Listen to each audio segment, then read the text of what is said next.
शिव संगे सुतेली से जड़िया ता गौरा रानी पूछेली गौरा रानी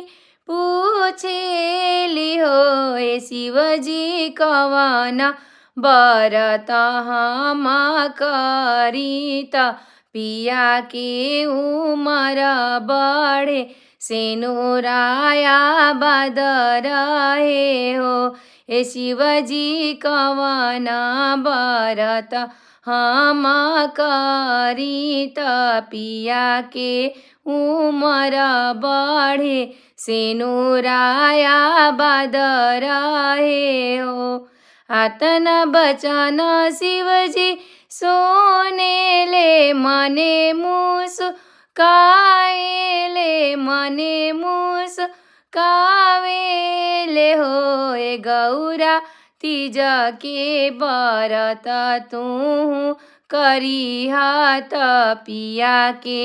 उमर बड़ी सेनुरा आबाद रही हो हे गौरा तीज के बरत तू करी हाथ पिया के उमर बढ़ी सेनुरा आबाद रही हो तीज के बरत बड़ी पावन लागे मन भावन लागे मन भावन हो ए गौरा निरजल रह्य निराहारत सेनुराया मर रही हो हे गौरा निरजल रह्य निराहार त